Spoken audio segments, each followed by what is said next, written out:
Assalamualaikum warahmatullahi wabarakatuh. Alhamdulillah rabbil alamin.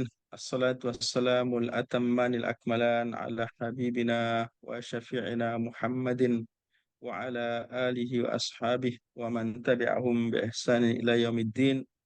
Allahumma anfa'na bima 'allamtana wa 'allimna ma yanfa'una. Rabbana zidna ilman nafi'a. Amma ba'du. Hadirin rahimakumullah. Alhamdulillah pada sore hari ini ya di Malaysia dan pagi di eh, Norway sekarang ini kita akan menyambung kajian yang berkaitan dengan sholat jamaah. Di pertemuan yang lalu kita membahas tentang fadilah sholat berjamaah yang saya kutip dari eh, kitab Fathul Bari. Ada 27 hadis-hadis yang menerangkan tentang fadilah sholat berjamaah bersamaan dengan keterangan suatu hadis bahwasanya sholatul jamaati afdalu min sholatil fadhi bi khamsin wa asyina darajah. Salat berjamaah itu lebih utama dibandingkan salat sendirian dengan 25 derajat, tapi ada juga riwayat yang mengatakan bi sab'in wa asyrina darajah, melampaui dari salat sendirian sebanyak 27 derajat. Kita sudah bahas itu dan insya Allah pada sore hari ini kita akan bahas tentang hukumnya. Mungkin saya akan berpanduan dengan kitab namanya Kifayatul Akhyar. Saya buka dulu sebentar.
Saya minta izin share, Pak.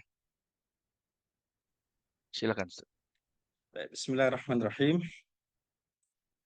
Kita menggunakan kitab asalnya, kitab yang takrib ini. Jadi saya baca teksnya dulu.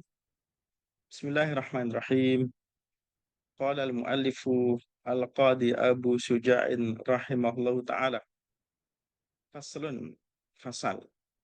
Wa salatul jama'ati sunnatun muakkadah. Dan salat berjamaah itu sunnah muakkadah. Wa 'alal ma'mumi ayyan wiyal i'timam, dan makmum itu berniat untuk menjadi makmum dunal imam, kalau imam tidak. Wa yajuzu ayyatamal hurru bil abdi, dan boleh bagi orang yang merdeka untuk bermakmum kepada hamba. Dan juga wal balighu, orang yang balik boleh berimam dengan al murahiq, orang yang sudah mulai menjelang puber. Jadi murahiq itu usia sebelum balik, tapi usia sudah mulai paham. Mungkin usia 7 tahun gitu, menjelang balik. Kemudian poin berikutnya, wala tasihhu qudwatu rajulin bimra'ah, dan tidak sah laki-laki bermakmum dengan perempuan. Wala qari'in bi ummi, dan juga seorang qari yang fasih baca Quran dengan ummi, dengan orang yang tidak bisa membaca, yang buta huruf dalam Al-Quran. Wa ayyu mawdi'in shalla fil masjidi bi salatil imami fihi fahuwa alimun bi salat wa huwa alimun bi salatihi ajza'ahu, dan di tempat manapun seorang sholat di dalam masjid dan mengikuti imam, imam di masjid itu, di sebelah manapun lah di masjid itu, wa huwa alimun bi salatihi, dan makmum itu mengetahui salatnya imam, ajza'ahu, maka itu cukup, sudah dianggap sah salatnya. Dengan syarat malam yataqaddam alaihi, dengan syarat makmum tidak berada di posisi depan imam. Wa in shalla kharijal masjidi, dan kalau seorang makmum sholat di luar masjid, wal makmumu qariban minhu, tapi makmum dekat dengan imam, wa huwa alimun bi salatihi, dan makmum itu tahu salatnya imam, wala haila hunaka, dan tidak ada pembatas penutup, maksudnya tidak tertutup dengan makmum dengan imam, jaza, maka itu boleh. Ini sudah selesai poin sholat jamaah, maka saya akan bahas beberapa poin. Bismillahirrahmanirrahim. Yang pertama adalah tentang hukum. Jadi kalau di sini di madzhab Syafi'i ada dua pendapat. Yang pertama yang dipilih oleh Imam Nawawi, sholat berjamaah itu fardu kifayah, lebih tinggi tingkatnya. Jadi fardu tapi kifayah, fardu wajib tetapi kalau ada sekelompok muslim yang sudah melakukan, maka yang lain gugur kewajiban itu. Sama dengan apa namanya, sholat jenazah dan seterusnya. Tapi ada juga yang menyebutnya sunnatun muakkadah. Yang ini dalam kitab ini sunnah muakkadah. Jadi di madzhab Syafi'i ada dua pendapat. Satu fardu kifayah, dua sunnah muakkadah. Akan tetapi ada juga yang mengatakan sholat berjamaah itu hukumnya wajib. Jadi berdosa kalau orang tidak sholat berjamaah. Bahkan ada yang lebih keras lagi, lebih tinggi lagi, sholat berjamaah itu syarat sahnya sholat. Jadi mirip dengan sholat Jumat begitu. Jadi Jumatan itu tidak sah kalau tidak berjamaah. Itu disamakan dengan seluruh sholat. Kalau jumhur di madzhab 4, semuanya tidak mengatakan wajib kecuali di madzhab Hambali. Di madzhab Hambali itu dihukumi dengan wajib sholat berjamaah. Baik itu wajib atau sunnah muakkada atau fardu kifayah atau syarat sahnya salat, menunjukkan bahwa sholat berjamaah itu begitu luar biasa pentingnya. Kemudian sholat sunnah berjamaah itu atau sholat berjamaah itu dilakukan di mana? Apakah harus di masjid? Kalau sholat berjamaah dimanapun boleh, di rumah juga boleh, di kantor juga boleh, di masjid lebih afdal, di masjid lebih afdal.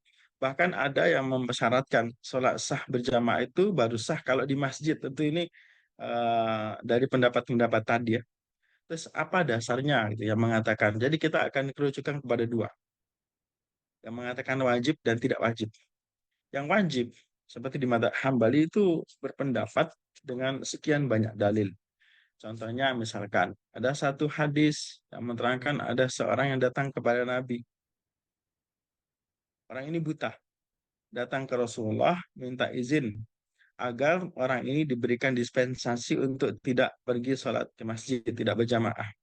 Dan ketika Nabi mengizinkan, orang itu pergi. Terus kemudian Nabi bertanya, apakah engkau mendengarkan azan? Apakah kau mendengar azan?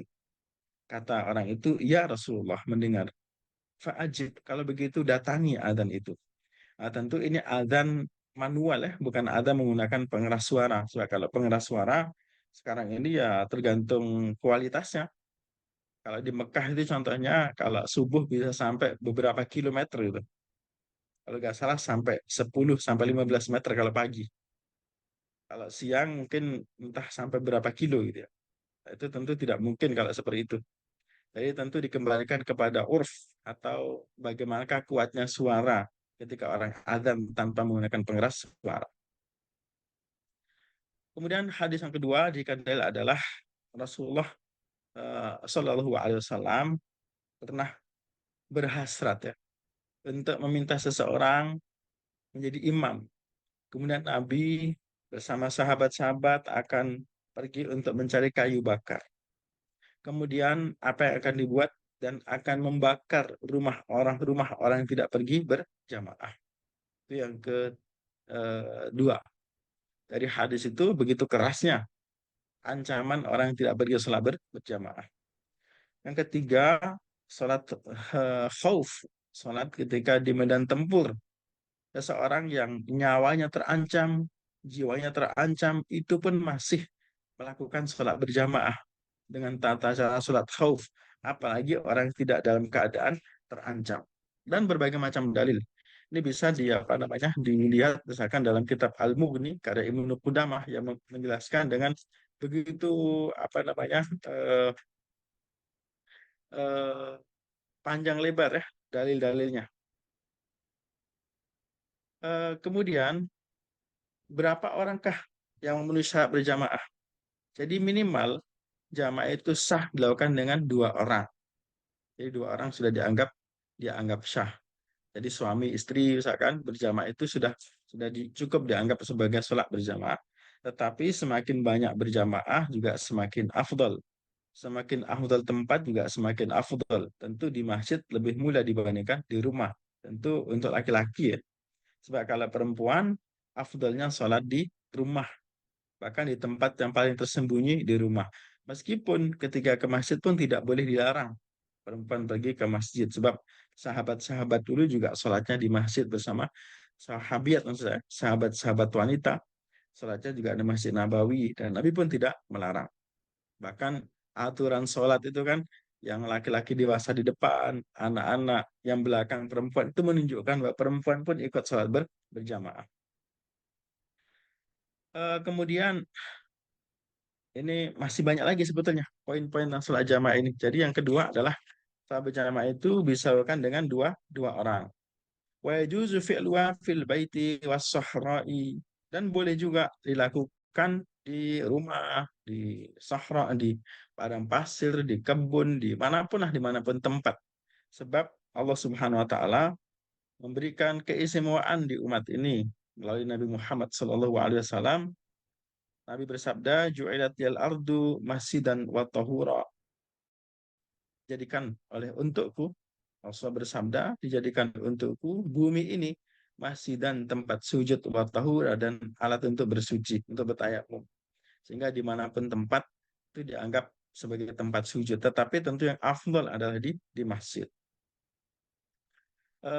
Dan semakin banyak jamaahnya, maka itu dianggap yang paling afdal. Sebab dalam sebuah hadis disebutkan, salatul rajuli ma'ar rajuli azka min salatihi wahdah.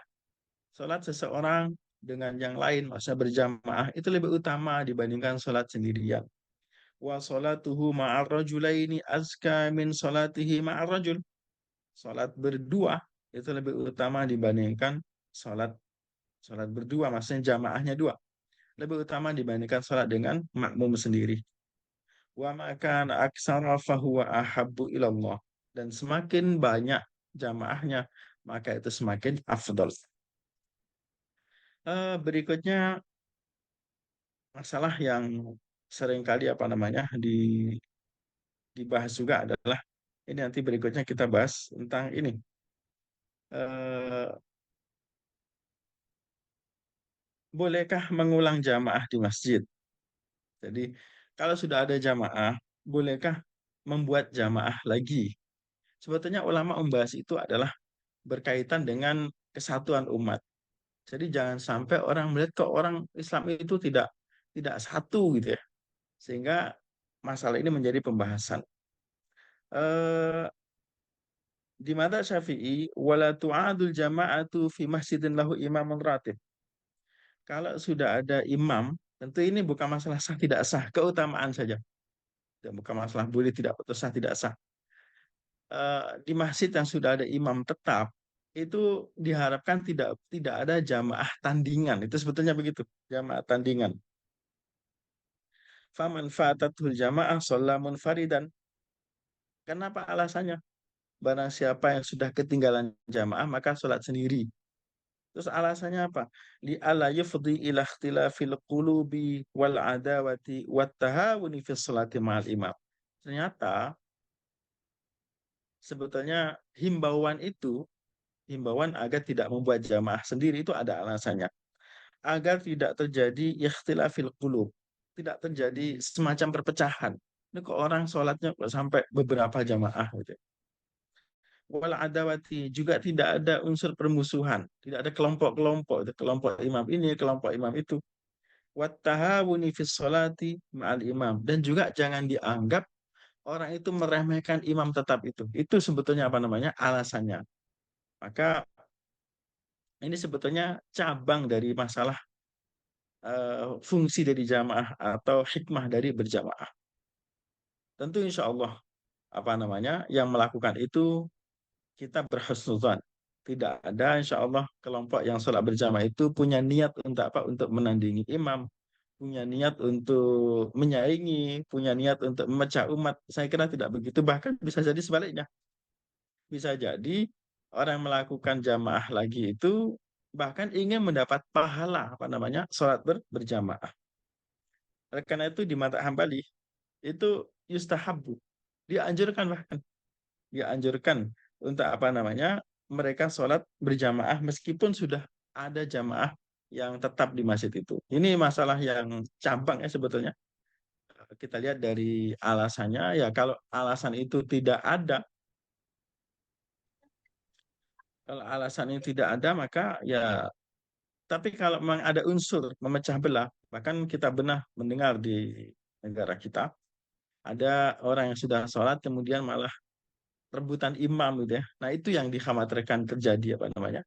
Sampai akhirnya berebut imam, terjadi perpecahan yang nyata di masjid yang sebetulnya itu keluar daripada hikmah dan tujuan sholat berjamaah. Jadi himbauan tidak dilakukan itu adalah kekhawatiran, kekhawatiran atau dalam ilmu fikih disebut dengan saddu dzara'i, tindakan preventif agar jangan sampai umat Islam itu berkelompok-kelompok dalam sholat, berpecah belah dalam sholat. Adapun yang mengatakan itu tidak dipermasalahkan adalah satu ketika ada orang yang sudah, jadi jamaah Nabi sudah selesai, kemudian ada orang datang terlambat, mau sholat sendiri. Nabi malah menawarkan, man yatasaddaq ala hada, siapa yang bersedekah untuk orang ini? Siapa yang bersedekah untuk, maksudnya biar menambah pahala dia. Nah, ini menunjukkan apa namanya? Sholat berjamaah itu dibolehkan meskipun jika terjadi hal-hal yang tidak diinginkan tadi itu atau dikhawatirkan terjadi, maka tidak dilakukan. Eh, Kemudian berikutnya ayan wiyali itimam dunal imam. Wa'alal makmum. Makmum itu berniat untuk menjadi makmum dunal imam. Jadi pastikan kalau kita salat itu pastikan niat kita mengikuti imam. Ya. Nah, kalau imam tidak niatnya begitu, sebab apa? Sebab seseorang itu boleh sholat memulai sendiri, kemudian yang lain datang menjadi makmum itu boleh.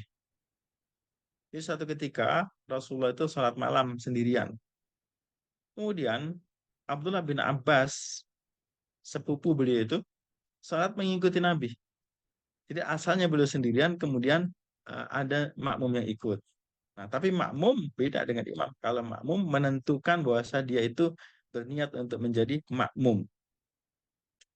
Catatan berikutnya wa yajuzu ayyatammal hurru bil abdi, dan boleh al hurru, orang yang merdeka itu merdeka, sekarang kadang-kadang susah untuk didefinisikan ya. Bagaimana orang merdeka, hamba insya Allah akan saya jelaskan. Orang merdeka itu boleh menjadi makmum hamba sahaya. Jadi dulu, zaman dulu itu ada istilah hamba sahaya. Hamba sahaya itu ya dalam bahasa kita disebut dengan budak ya. Budak belian, ada bahasa lengkapnya, atau hamba sahaya. Itu bagaimana ceritanya gitu. Jadi sebetulnya sebelum Islam datang, perhambaan itu sudah ada, slavery itu sudah ada. Bahkan kalau kita mencermati kisah Nabi Yusuf alaihissalam, Nabi Yusuf ketika beliau dibuang oleh saudaranya, dimasukkan ke sumur, akhirnya diambil oleh pedagang, kemudian dijual di Mesir. Jadi Nabi Yusuf itu pernah menjadi hamba, dijual belikan. Artinya pada zaman itu, baik pada zaman Nabi Yusuf, pada zaman Nabi Musa, pada zaman Nabi Isa, itu sudah ada perhambaan orang, itu sudah ada. Dan Nabi Muhammad ketika diutus, fenomena itu ada. Buktinya ketika di Mekah ada Bilal dan yang lain-lain yang mereka itu hamba hamba sahaya. Itu fenomena yang realita saat itu. Nah, kemudian apa penyebab penghambaan itu? Jadi zaman dulu penghambaan itu disebabkan oleh peperangan, yang kalah perang biasanya. Ditaklukkan, ditawan, dan menjadi hamba. Nah, eh, di zaman Islam itu masih ada berterusan. Jadi kapan munculnya? Ketika perang. Jadi kalau ada kekuatan Islam dan kekuatan kafir berperang, nah itu ada rentetan hukum berikutnya, yaitu tawanan perang. Jadi kalau umat Islam ditawan oleh mereka, kemudian orang kafir ditawan oleh umat Islam, itu apa yang harus dilakukan kepada tawanan itu? Jadi hukum tawanan itu ada beberapa. Jadi imam atau pemimpin umat Islam itu memutuskan di antara beberapa hal. Pertama adalah dihukum mati. Jadi tawanan dihukum mati. Tentu dengan syarat tertentu. Misalkan kalau dia itu penjahat perang. Dan sampai sekarang kan begitu. Dalam hukum perang itu ada namanya penjahat perang yang bisa dihukum mati. Itu kalau kalau memenuhi syarat itu. Itu pertama. Yang kedua adalah fida. Fida itu menjadi tebusan. Jadi tawanan Muslim biar dilepaskan oleh orang kafir, maka umat Islam itu menebus. Ditebus dengan tawanan yang ada di tangan umat Islam. Ya seperti yang di Gaza misalkan itu ya. Jadi saling menebus begitu. Itu tebusan. Ada juga yang alman. Alman itu yaitu di apa namanya? Dibebaskan, dibebaskan. Seperti ketika Rasulullah masuk kota Mekah. Ketika masuk kota Mekah, Rasulullah SAW membiarkan orang Mekah itu tidak diapa-apakan. Jadi ketika Fathu Mekah tahun ke-8, Rasulullah masuk ke kota Mekah, kemudian yang berapa ribu, saya tidak tahu penduduk saat itu ya, tapi umat Islam datang itu 10.000 datang ke kota Mekah. Nah, kita perhatikan Rasulullah itu ketika di Mekah, beliau itu diusir, bahkan ancaman bunuh, bahkan harta bendanya dikuasai, tanah dan rumahnya pun dikuasai mereka, sampai Rasulullah pindah ke hijrah ke Madinah. Itu pun tidak cukup begitu, sampai di Madinah pun dikejar, bahkan terjadilah perang Badar, jadilah perang Uhud, jadilah perang Khandaq. Itu perang-perang itu adalah pengejaran Nabi. Jadi Nabi diburu sampai di Madinah. Nah, mulai tidak diburu itu ketika sudah pada tahun ke-6 Hijrah. Maka ada perjanjian namanya perjanjian Al-Hudaybiyah, perjanjian damai. Berjalan sampai 2 tahun, akhirnya tahun ke-8 terjadilah Fathu Makkah itu ya. Dan jumlah kaum muslimin meningkat luar biasa. Menjadi sampai 10.000 yang pergi ke Mekah saja itu. Nah, kita bisa bayangkan betapa takutnya orang Mekah saat itu. Nabi datang ke kota Mekah, tentu mereka punya punya pikiran-pikiran yang luar biasa, mungkin dibunuh, mungkin ditawan, mungkin dan seterusnya. Nah, ketika Nabi sampai ke kota Mekah, ternyata ada ungkapan yang terkenal itu, idhabu fa'antumut tulaqa. Pergilah kalian, kalian bebas. Tentu ada juga yang mendapatkan hukuman. Beberapa orang itu dihukum mati. Saat dinyatakan sebagai penjahat perang. Bahkan ada yang lari. Anak Abu Jahal Ikrimah itu lari menuju ke Yaman dan seterusnya. Cerita itu cerita panjang. Jadi kita lihat kembali, ada tiga. Ada tiga. Satu, eh, dibebaskan. Dua, menjadi tebusan. Empat, dihukum mati. Yang kelima, jadikan hamba sahaya. Yang keempat, yang empat dijadikan hamba saya. Di empat itu. Empat pilihan ya. Itu tergantung kebijakan eh, apa namanya imam dan juga pemegang apa namanya kebijakan di satu pemerintahan saat itu. Nah, itulah muncul hamba saya. Terus hamba saya itu ya tinggalnya di mana? Di rumah-rumah kaum muslimin. Maka ada istilah namanya milkul yamin, perempuan yang menjadi hamba. Kemudian ada anak-anak menjadi hamba dan seterusnya. Nah, inilah hamba saya. Itu bisa dibaca dalam buku-buku tentang pengaruh perang dalam Islam ya. Nah, kemudian sekarang sudah dinyatakan tidak ada lagi perhambaan dan kalau kita perhatikan dalam agama Islam itu banyak sekali upaya-upaya pengentasan penghambaan. Realita memang ada dan tidak bisa ditolak saat itu, tapi dalam Islam diupayakan bagaimana orang terbebas dari penghambaan. Bahkan umat Islam itu disarankan untuk memberdayakan hamba. Dalam hukum-hukum misalkan ya, orang yang sumpah dan melanggar sumpahnya itu masuk dendanya memberdayakan hamba. Orang membunuh, baik sengaja tidak sengaja, dua-duanya memberdayakan hamba. Orang puasa, kemudian berhubungan suami istri di siang hari bulan Ramadan. Di antara dendanya adalah memberdayakan hamba. Orang yang zihar dengan istrinya itu pun memberdayakan banyak sekali. Itu yang menjadi apa namanya eh, kewajiban-kewajiban yang harus dilakukan ketika orang melanggar ya.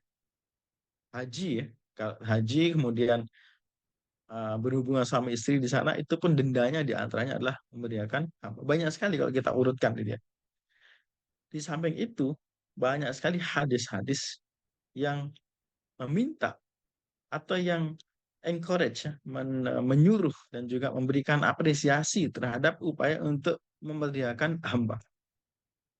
Artinya Islam itu ingin sekali agar apa namanya penghambaan itu ditiadakan, tapi dengan cara-cara seperti itu bertahap. Dan alhamdulillah sekarang sudah tidak ada lagi apa namanya penghambaan itu.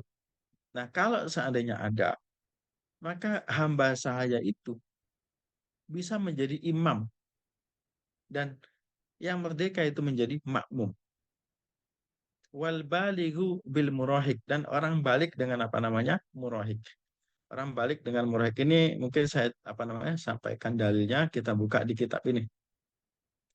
Ini kita penjelasannya, penjelasannya namanya Kifayatul Akhyar fi Halli Ghayatil Ikhtisar. Kitab namanya Kifayatul Akhyar. Baik,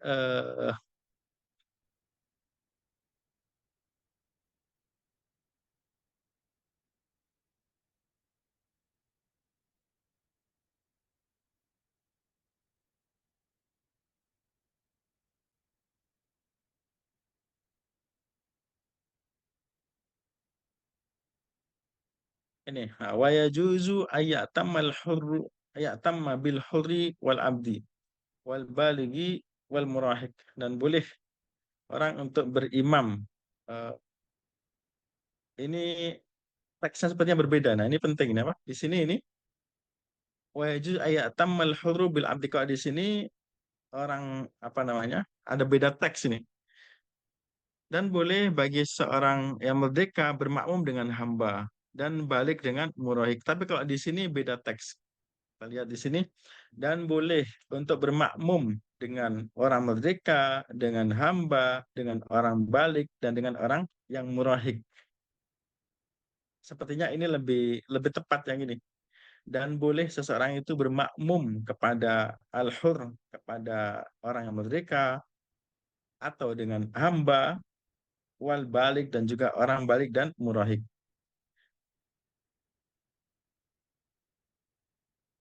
Hadis yang menerangkan bolehnya seorang merdeka diimami oleh hamba adalah ini. Anna Aisyah, Aisyah itu karena ya ummuha abduha Zakwan. Sepeninggal Nabi, Aisyah itu diimami oleh hambanya, hamba namanya Zakwan. Zakwan ini menjadi imam Sayyidah Aisyah radhiyallahu anha.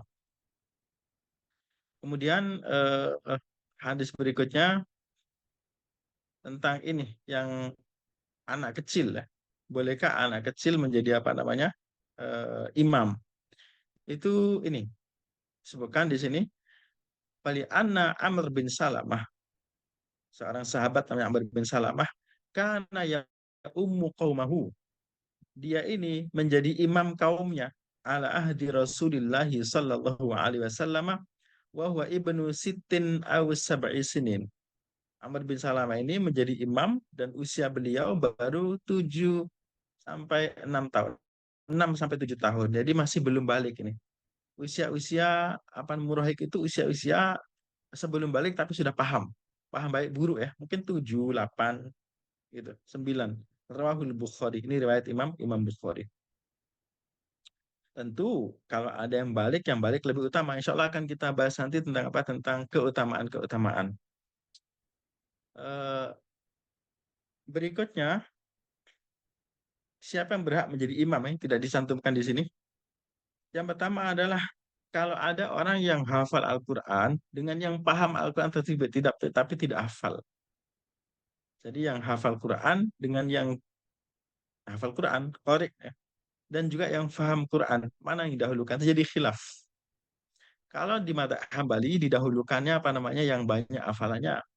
Kalau di mata Syafi'i didahulukan yang paham agamanya. Jadi yang faqih. Kenapa? Sebab ketika menjadi imam itu perlu pengetahuan tentang salat. Hanya akan ada pembahasan tentang ini. Wala qari'un bi ummi. Dan seorang qari tidak boleh bermakmum kepada ummi. Ummi itu orang tidak tahu baca Al-Fatihah atau Fatihahnya keliru. Ini juga penting untuk kita semua tentang Fatihah ini. Jadi kalau kita sudah hafal Al-Fatihah itu sepertinya perlu kita cekkan kembali ya kepada orang-orang yang ahli tentang Al-Quran. Betulkah makhrajnya, betulkah cara pelafatannya, dan seterusnya. Contoh misalkan ya, ini contoh saja. Orang Indonesia biasanya kalau membaca Quran itu bibirnya sibuk, banyak gerak gitu ya maksudnya, bibirnya. Contoh misalkan, gha, gha, gha. Gha itu kalau dalam bahasa Arab, gha itu bibir kita tidak moncong. Gha, gha. Hanya bunyi yang gha tapi bibir tidak ikut gitu ya. Tidak gha gitu. Atau sirata, sirato, bukan to. Jadi bibir tidak moncong gitu ya. Alhamdulillahi Rabbil Alamin. Ar-Rah, Ar-Rah. Nah, itu Ar-Rah. Kita lihat Ar-Rah ya. Bukan Ar-Rah. Roh, bukan roh. Mulut tidak moncong. Ar-Rahmanir Rahim. Maliki Yaumiddin. Iyyaka na'budu wa iyyaka na'budu itu mesti u.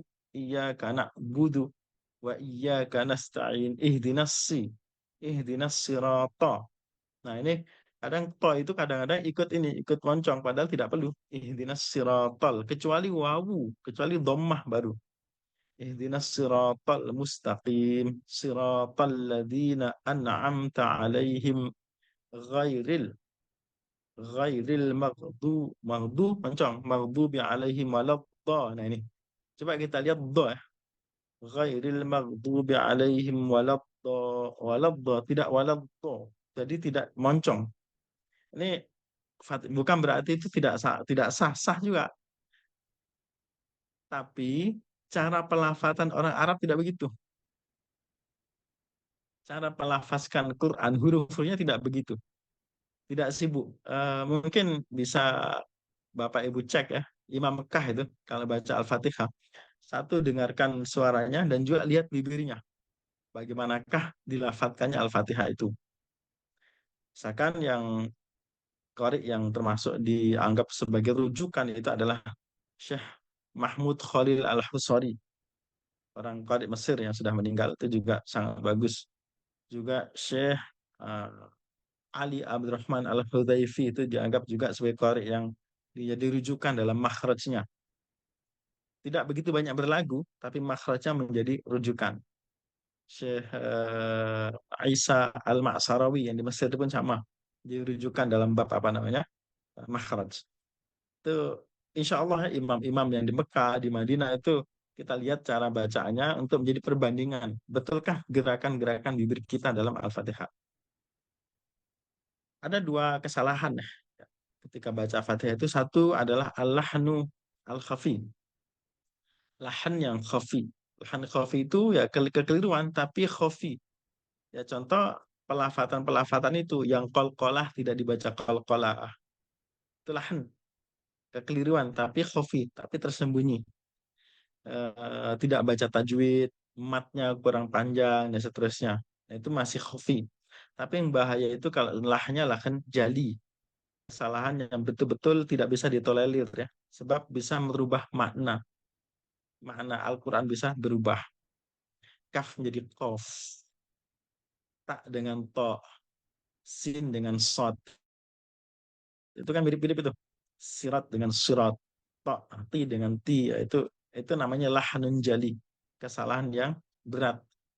Nah, ketika orang itu tidak paham ya mungkin biasa-biasa. Tapi kalau paham artinya itu bahaya. Oleh karena itu, pastikan bacaan kita betul ketika Al-Fatihah itu, sebab itu rukun dalam salat, terutama di mata Syafi'i itu rukun. Tidak sah salah seseorang kalau tidak baca Fatihah. Termasuk Fatihah yang tidak benar gitu. Dianggap bukan Fatihah sebab tidak benar. Maka mungkin sebagai apa namanya? Tugas rumah kita adalah memastikan Al-Fatihah kita itu betul makhraj-makhrajnya.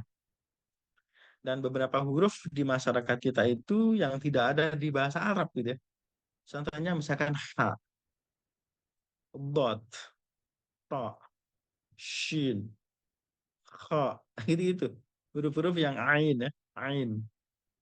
Kemudian kaf, kaf itu masih ada Q ya, tapi kurang ke dalam gitu. Itu perlu pastikan huruf-huruf itu cara lantunan kita itu benar. Sebab apa? Sebab orang yang qari itu tidak boleh bermakmum kepada orang yang masih ummi, yang tidak tahu bacaan Al-Quran yang benar. Baik, berikutnya tadi ya, antara yang faqih dengan antara yang ahli bacaan Al-Quran. So, faqih itu yang ahli agama dengan yang ahli bacaan Al-Quran. Jadi ada apa namanya ini peringkat-peringkat. Jadi kalau di rumah seseorang, kalau saya di rumah siapa gitu, atau orang di rumah saya, meskipun misalkan tamu itu hafid Al-Quran, hebat dalam apa namanya fikih dan seterusnya. Kalau saya tuan rumah, maka saya yang paling berhak untuk menjadi imam dengan syarat ya. Saya tahu baca Al-Fatihah dengan baik. Tahu diri lah maksudnya apa? Jadi tuan rumah itu menjadi sultan, menjadi penguasa di rumah itu sekaligus menjadi imamnya. Itu kalau tamu dengan apa namanya tuan rumah. Tuan rumah tetap berhak menjadi imam. Kemudian yang berikutnya adalah usia. Kalau lebih tua dan muda didahulukan yang lebih tua. Kenapa? Tua itu lebih identik dengan dihormati. Kemudian kalau orang ini soleh dengan tidak soleh tentu didahulukan yang soleh. Meskipun orang tidak soleh menjadi imam pun sholat itu sah gitu ya. Tapi dengan syarat-syarat tertentu. Maka akan kita bahas beberapa hal ini. Eh, Kemudian kalau orang itu hafalannya sama, fikihnya sama, alimnya sama, baiklah dua orang ini misalkan, maka yang dahulukan adalah asan nuhumnya lebih tua usianya. Kemudian bagaimanakah kalau orang itu bermakmum dengan orang yang ahli bid'ah? Jadi makmum ini dikenal ahli bid'ah. Ini dibahas oleh para ulama tentang ahli bid'ah ini. Bolehkah bermakmum di belakang orang ahli bid'ah? Tentu sebelum masuk ke situ, kita tanya dulu apa definisi bid'ah itu, gitu ya. Apa definisi bid'ah itu? Yang dimaksud dalam kitab-kitab fikih adalah bid'ah-bid'ah yang besar, seperti misalkan bid'ah khawarij, pemikiran-pemikiran. Misalnya kalau bab bid'ah di bab ini itu bab tentang pemikiran, punya pemikiran yang menyeleweng dari agama, tapi tetap muslim, dia itu muslim. Bid'ah Rafidhah, bid'ah orang itu punya pendapat tentang kekhilafan yang berbeda dengan umat Islam Ahlus Sunnah wal Jamaah, misalkan tentang penolakan kepada Umar dan Abu Bakar As-Siddiq. Jadi mereka menganggap Abu Bakar dan Umar itu adalah uh, mengambil paksa kekhilafan dari Ali bin Abi Thalib, dikenal dengan Syiah Rafidhah. Jadi pemikiran-pemikiran atau pemikiran Murji'ah. Murji'ah itu yang menganggap bahwa dosa itu semuanya kecil. Perbuatan maksiat apapun itu tidak akan mengganggu keimanan seseorang. Itu pun pemikiran juga. Atau Khawarij, orang-orang Khawarij yang mengkafirkan pelaku dosa besar. Jadi perbuat dosa itu bahkan tidak ada yang kecil. Dosa itu semuanya besar. Tidak hanya itu, bahkan pelaku dosa besar itu dianggap sebagai orang yang kafir, gitu ya. Itu juga pemikiran semua. Atau bid'ah qadariyah dan seterusnya. Jadi yang dimaksud di bab ini itu adalah bab-bab bid'ah-bid'ah pemikiran. Maka ulama-ulama memberikan apa namanya contoh-contoh. Contoh-contohnya misalkan tentang Rafidho, ya, pemikiran-pemikiran semuanya. Maka kita harus juga hati-hati mendefinisikan apa itu bid'ah biar tidak keliru. Mungkin bisa saya itu ya saya apa namanya, minta pendapat bapak-bapak, ibu-ibu. Apa definisi bid'ah itu? Mungkin bisa ditulis di chat, beri kita diskusikan sebelum kita masuk ke apa topik berikutnya, biar kita bisa berangkat dari satu istilah yang kita sepakati, gitu ya. Oke, silakan saya berikan waktu 1-2 menit untuk menuliskan apa definisi bid'ah, gitu ya. Silahkan.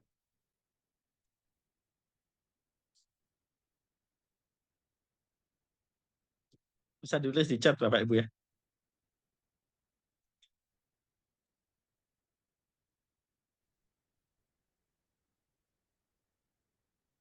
Sebab ini ketika kita tidak bisa menyepakati definisi itu jadi masalah nanti. Silakan Bapak Ibu menuliskan di chat apa eh, apa bid'ah itu sebetulnya.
Baik, Bismillahirrahmanirrahim. Eh,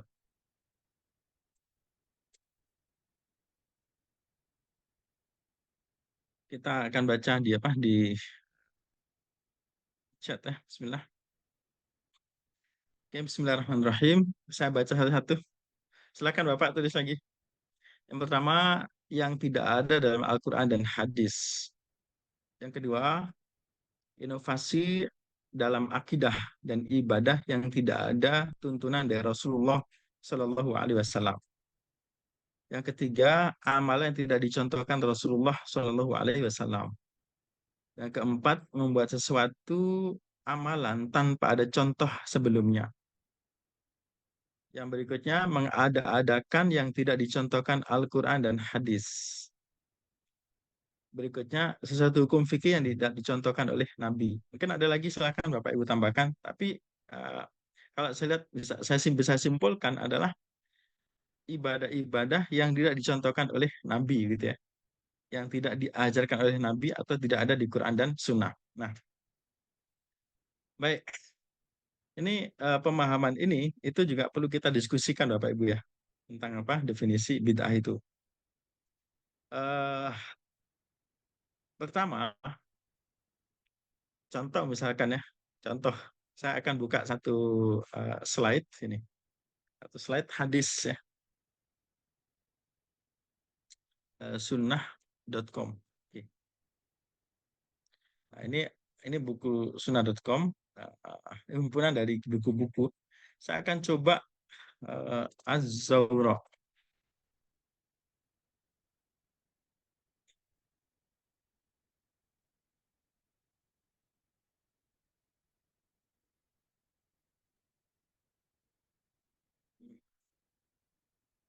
Nah, ini Bismillahirrahmanirrahim. Ini hadis tentang ini Pak ya. Bapak Ibu bisa lihat ya. Kanan nida, kanan nida, azan itu dulu pada hari Jumat, awaluhu idza jalasal imam alal mimbar. Jadi dulu adzan Jumat itu zaman Nabi, zaman Umar, zaman Abu Bakar itu ya ketika imam duduk itu, ketika imam naik mimbar itu samalah dengan yang kita lihat sekarang. Imam naik mimbar mengucapkan Assalamualaikum warahmatullahi wabarakatuh, kemudian apa namanya? Adzan gitu ya.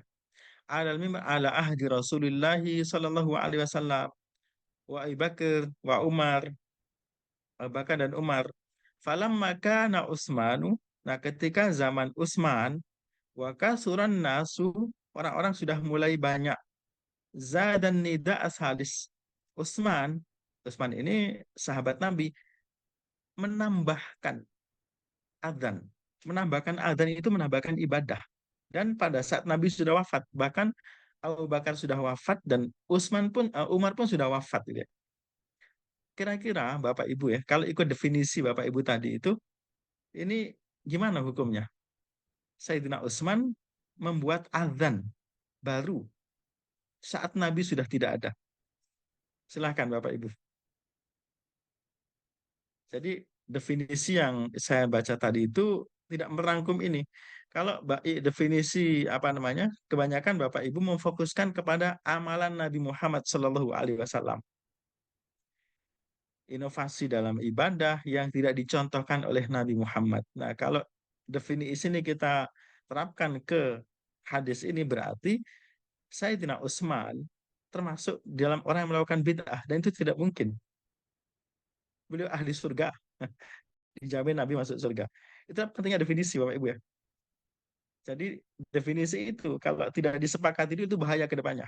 Maka kira-kira bagaimana Bapak? Bukan hanya ini Bapak Ibu. Saya contohkan lagi misalkan eh hmm,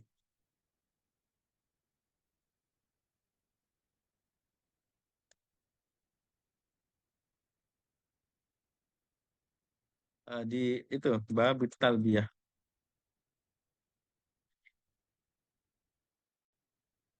Bismillahirrahmanirrahim. Ah, ini lagi. Ini contoh lagi.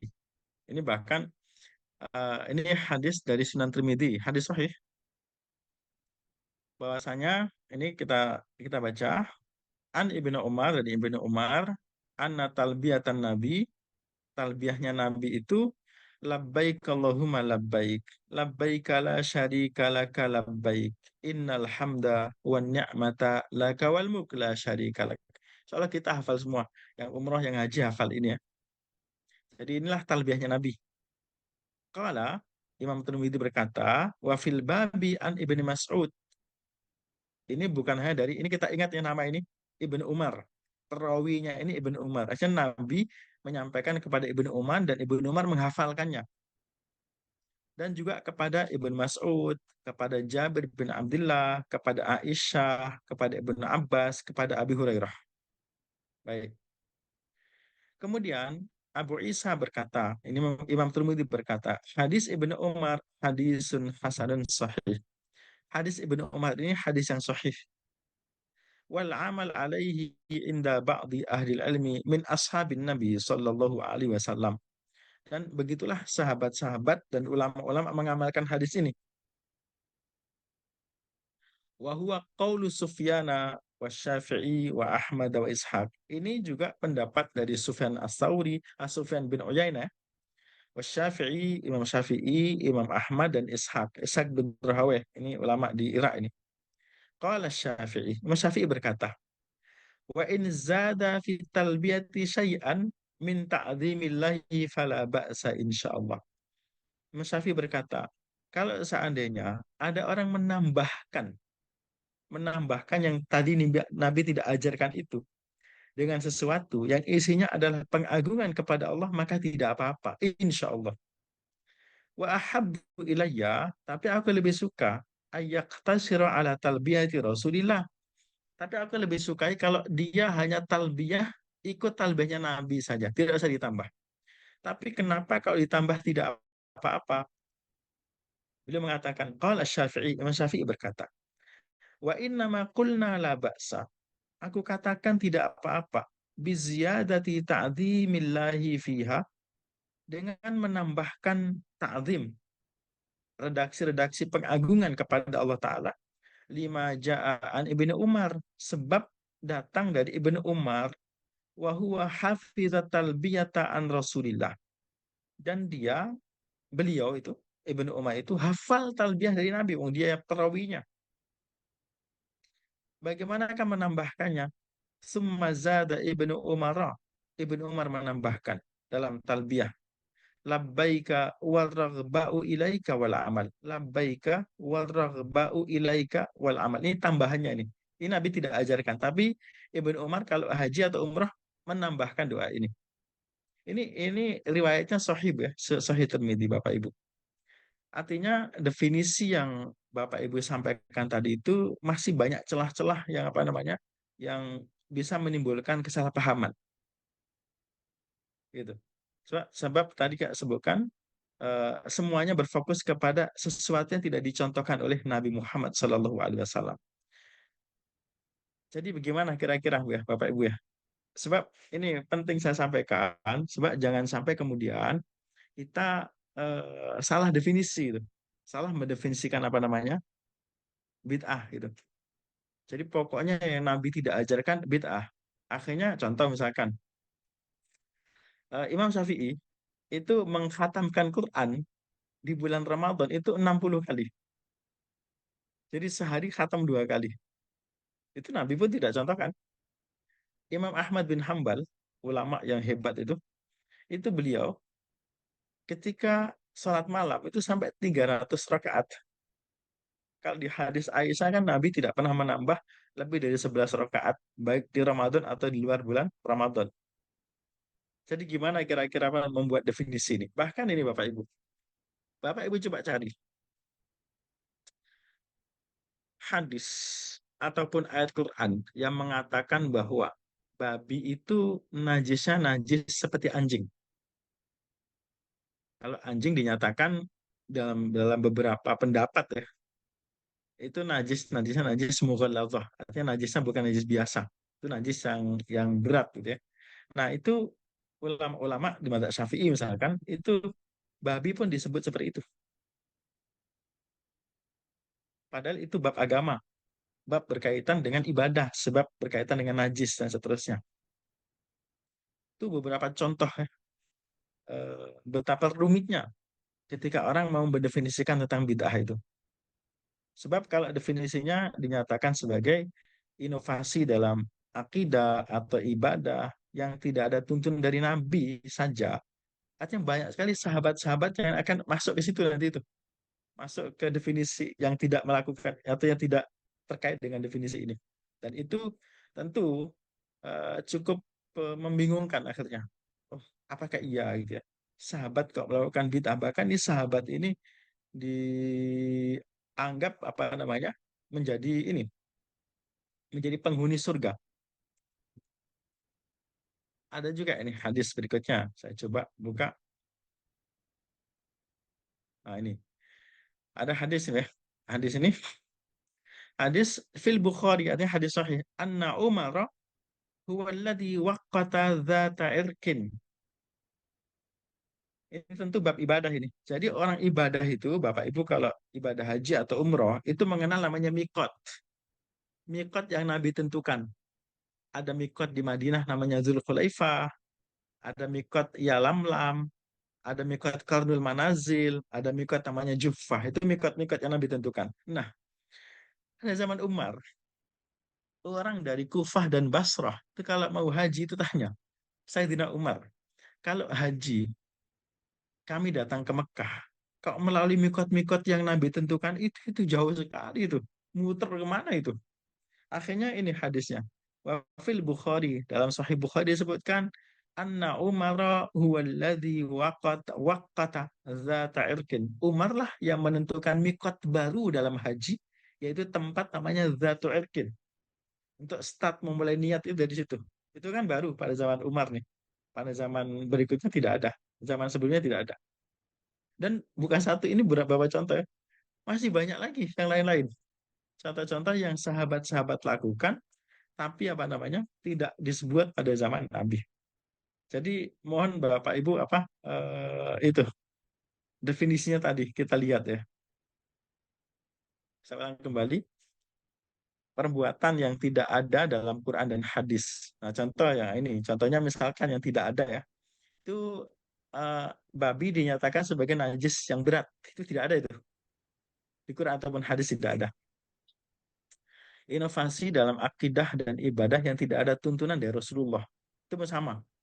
Banyak sekali sahabat-sahabat melakukan apa hal-hal yang tidak ada pada zaman Nabi. Amalan yang tidak dicontohkan Rasulullah sama saja. Membuat satu amalan tanpa ada contoh sebelumnya. Nah, kalau ini cukup umum. Zaman Nabi atau zaman sahabat belum dijelaskan di sini. Mengada-adakan yang tidak dicontohkan Al-Quran dan hadis. Sama juga ini, sama dengan yang pertama. Yang tidak ada dalam Quran dan hadis. Satu hukum fikih yang tidak dicontohkan oleh Nabi. Jadi fokusnya di sini adalah Nabi. Sahabat-sahabat, Bapak Ibu tidak masukkan. Atau contoh misalkan ini apa? Ini apa namanya?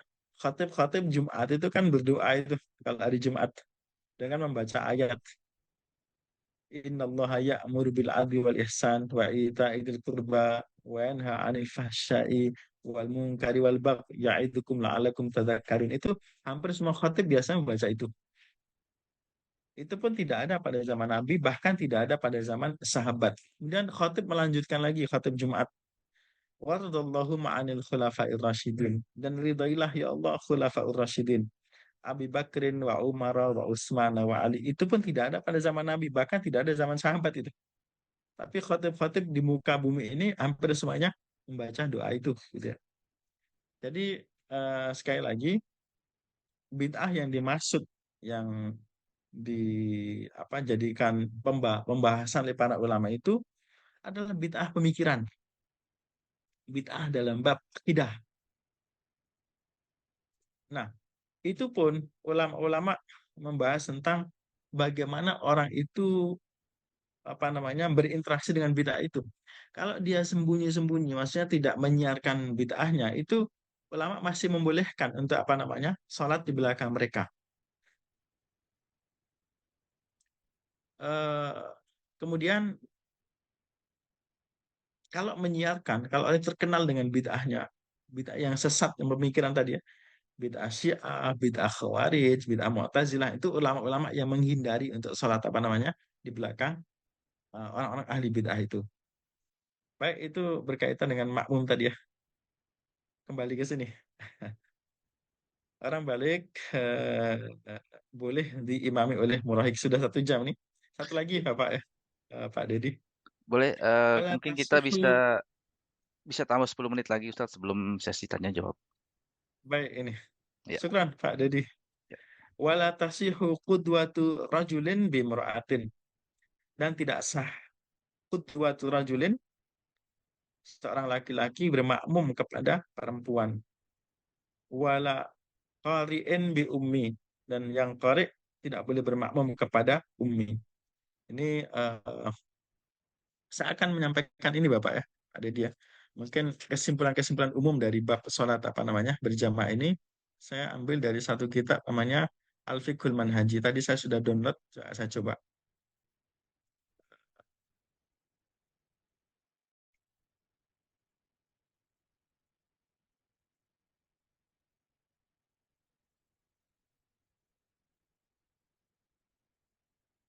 Saya coba, mas, sebentar, maaf saya download sebentar. Al-Fiqhul Manhaji.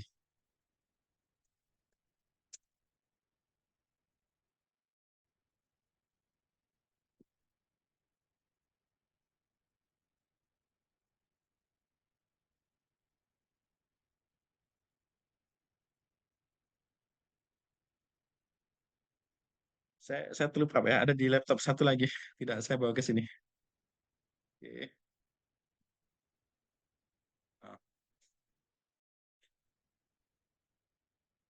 Nah, minta waktunya sebentar. Saya download sebentar. Kita baca di halaman ke.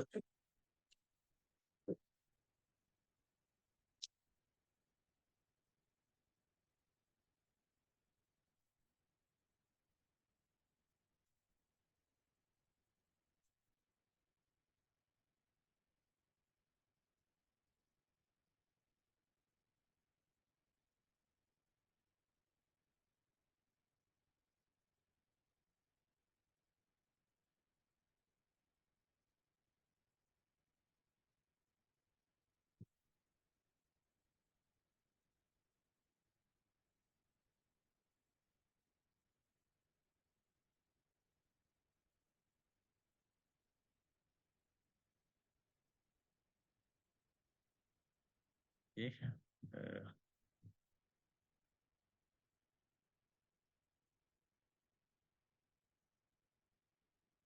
Oke, di halaman yang ke 177. Bismillah. Baik, ini kelihatan ya Bapak ada dia. Iya, kelihatan dari sini. Bismillahirrahmanirrahim. Nah, pertama tentang sejarahnya. Ya, sholat jamaah itu dilakukan setelah hijrah.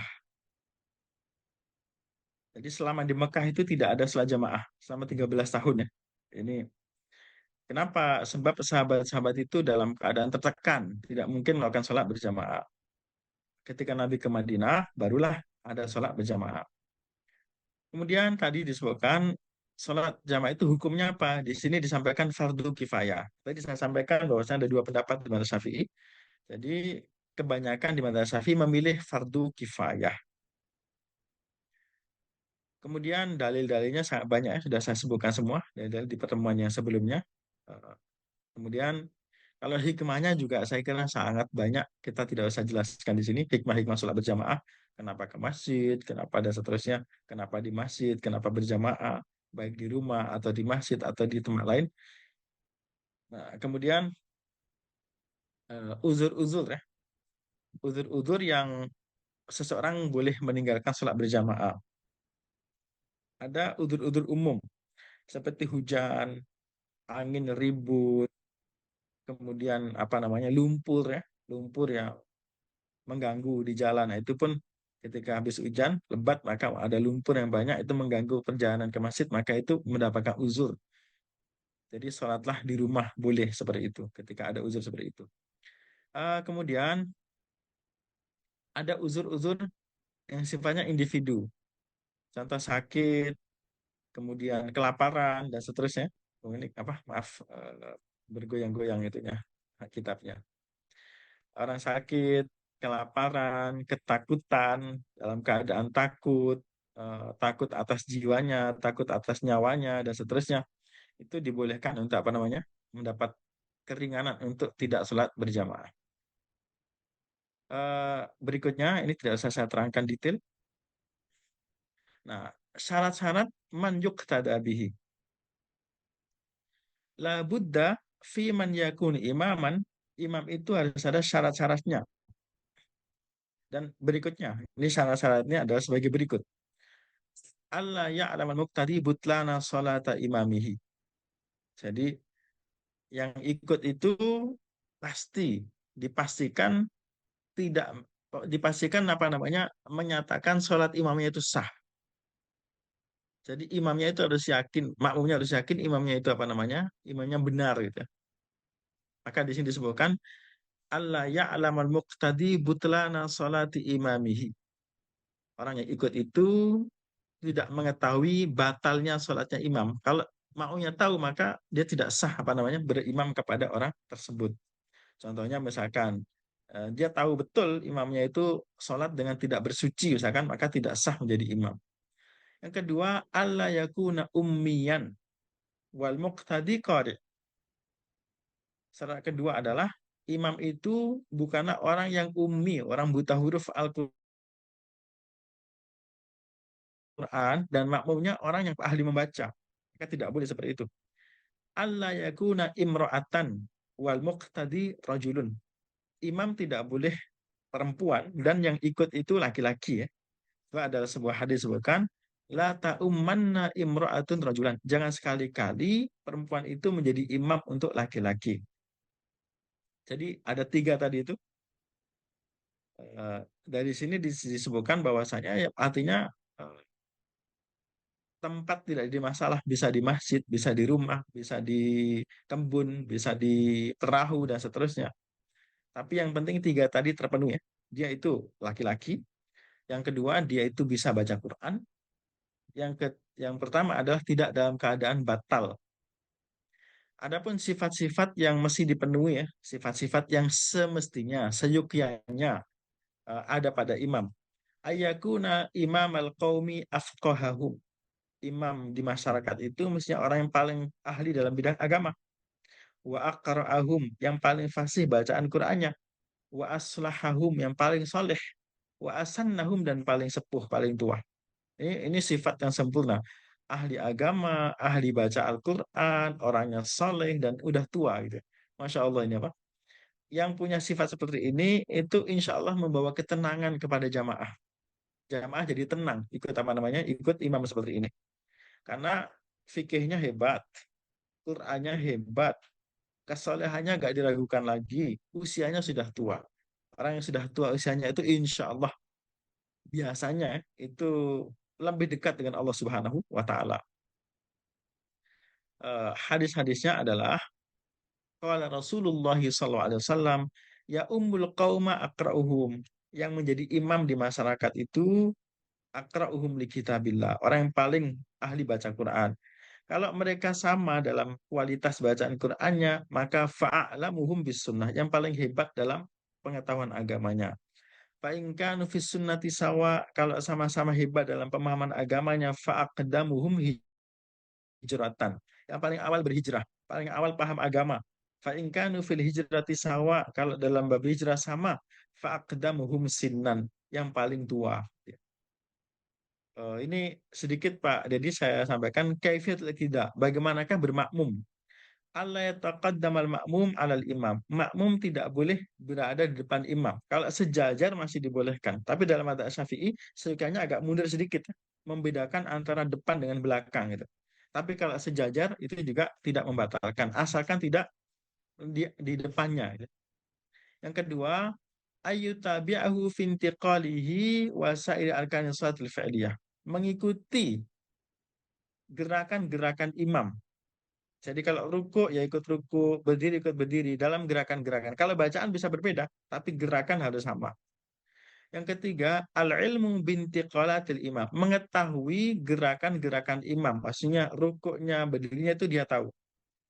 Allah yakuna bainal imam wal makmum fasilun makani kabir. Antara imam dan makmum itu tidak ada penghalang yang betul-betul luas, penghalang yang jauh. Contoh misalkan satu di masjid, satu di rumah berimam. Itu tidak dibolehkan seperti itu. Eh, Kemudian berikutnya al-ayyan wal muqtadi al-jamaah. Makmum itu hendaklah berniat untuk berjamaah atau niat mengikuti imam. Tadi sudah saya sampaikan tadi itu. Nah, itu ada beberapa syarat tadi itu. Saya ulang kembali biar kita ini mengingat. Yang pertama adalah makmum tidak boleh di depan imam dari sisi posisi. Kemudian yang kedua, imam diikuti dalam gerakan-gerakannya gitu ya. Kalau imam ruku ya ruku. Tapi kalau bacaan bisa berbeda antara imam dengan makmum, tapi gerakan harus sama. Makmum harus mengetahui gerakan-gerakan imam. Tidak ada jarak yang begitu jauh antara makmum dengan imam. Nanti ada penjelasan agak panjang itu. Kemudian makmum berniat untuk mengikuti imam atau berniat berjamaah. Ini beberapa syarat apa namanya?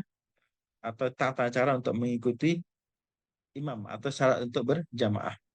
Sampai di sini mungkin masih banyak poin-poin lain yang tidak sempat saya sampaikan. Mohon maaf sebesar-besarnya. Jazakumullah khairan katsira. Wassalamualaikum warahmatullahi wabarakatuh.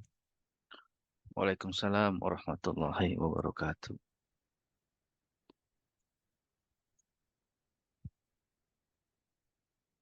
Syukron kasiron, jazakallahu khairon, Ustadz Muntaha atas paparan materinya yang sangat jelas dan detail. Dan sekarang kita memasuki sesi tanya jawab untuk 30 menit ke depan. Bagi teman-teman yang ada pertanyaan, silakan dikirim di chat box atau bisa langsung bertanya dengan menekan tombol raise hand. Kami persilakan. Itu di chat ada pertanyaan, Mbak ya? Ya, ini ada pertanyaan dari Mas Bevi. Eh, Ustadz, izin meneruskan pertanyaan Pak Yanuar di kajian sebelumnya tentang batas mendapatkan rakaat di salat Jumat. Maksudnya batas sampai sampai eh, sampai Dianggap apa sebagai kita jamaah. ya Ya. kita mendapatkan satu rakaat. Betul. Bismillahirrahmanirrahim. Jadi kalau kita sholat Jumat, misalkan terlambat ya, terlambat. eh, Batasnya apa? Kita dianggap sebagai masih dianggap sebagai makmum apa namanya sholat Jumat. Jadi apabila imam ada di rakaat kedua dan dalam keadaan ruku, ya, dalam keadaan ruku dan makmum masih mendapatkan ruku itu, Mas. Jadi ketika imam ruku, makmum masih bisa ruku dan mendapatkan walau tasbihatan wahidah, meskipun satu tasbih, Subhan Rabbil Azim, maka dianggap itu masih mendapatkan sholat Jumat.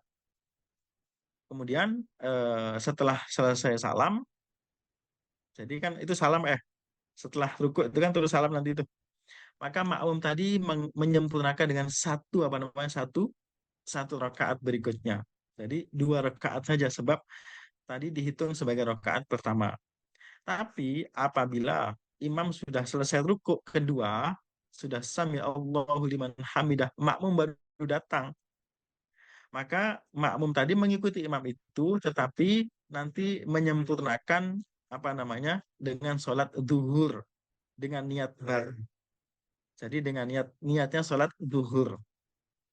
Ini adalah apa namanya fatwa yang diikuti oleh jumhur ulama. Ya. Eh, itu jumhur ulama mengatakan itu. Kecuali ada perbedaan sedikit di mazhab Hanafi. Ya. Mazhab Hanafi mengatakan bahwa eh, sholat Jumat itu masih dianggap dapat di itu dianggap mendapat rakaat kalau imam masih di tasyahud akhir, gitu. Ya. Tapi itu pendapat yang tidak umum. Saya ulang kembali, dianggap mengikuti atau mendapatkan sholat Jumat apabila imam dalam posisi ruku rakaat kedua dan makmum masih bisa ruku dan masih membaca tasbih Subhan Rabbil Adzim meskipun sekali. Itu cukup dianggap satu rakaat. Kemudian imam akan salam dan makmum berdiri menyempurnakan satu rakaat. Apabila sudah selesai apa namanya? Itu kasus pertama. Kasus kedua, apabila imam sudah sami Allahu liman hamidah di rakaat kedua, maka makmum tadi itu sudah dianggap sudah kehilangan sholat Jumat. Maka dia sholat 4 rakaat dengan niat sholat zuhur. Wallahu a'lam. Itu Pak Eh, Bevi ya. eh, saya masih untuk majukan pertanyaan ini dari saya. Di kasus kedua, ketika makmum tidak mendapatkan ruku, tapi dia terus melanjutkan sampai salam ya, Ustadz ya. Iya, ikut imam. Lalu masbuknya dia lanjut 4 rakaat. Betul, 4 rakaat dengan niat zuhur. Oke, dengan niat baru setelah Ya, tahiyat akhir ya. selesai, bangun Betul. niat baru dengan sholat zuhur. Zuhur. Oke, baik.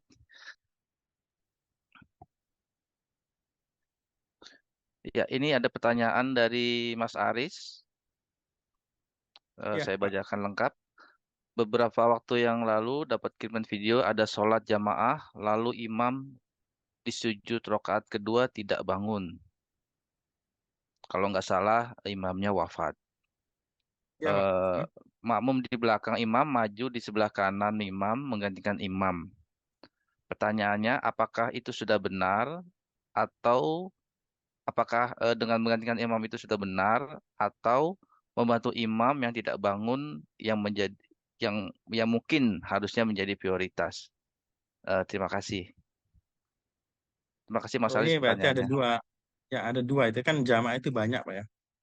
Jadi kalau apa namanya jamaahnya banyak, jika sudah dilihat ada yang menyelamatkan maka dilanjutkan untuk apa namanya sholat. Ini kejadian sama dengan yang terjadi pada zaman Sayyidina Umar bin Khattab. Jadi saat Umar bin Khattab sholat itu ditikam oleh Abu Lulu Al-Majusi. Kemudian Umar ditikam dan akhirnya bahkan ditikamnya bukan hanya beliau. Saat ditikam itu beberapa orang pun ikut meninggal. Ya. Jadi memang sudah mempersiapkan badik itu, sudah diracun. Akhirnya dia masuk ke saat subuh, Umar akan ditikam, Umar pingsan. Nah, kemudian bukan hanya Umar, beberapa sahabat juga pingsan. Tentu saat itu ada yang menyelamatkan, ada yang menyelamatkan beliau sebagai prioritas untuk menyelamatkan nyawa. Ya. Tapi sholat itu tetap dilanjutkan oleh seorang sahabat namanya Abdurrahman bin Auf, mengganti yang menjadi imam Umar bin Khattab. Dalam bab jamaah juga Pak ya, bab jamaah itu kalau kita sholat, kemudian di depan kita itu ada hal-hal yang harus kita lakukan jika tidak membahayakan nyawa seseorang, maka kita kita ini ada namanya hukum memutus sholat. Apa saja yang boleh kita itu memutus sholat ya. Sholat itu kan tidak boleh diputus. Tapi ada sholat-sholat yang boleh diputus. Coba saya coba cari apa namanya fatwa sih itu. Eh,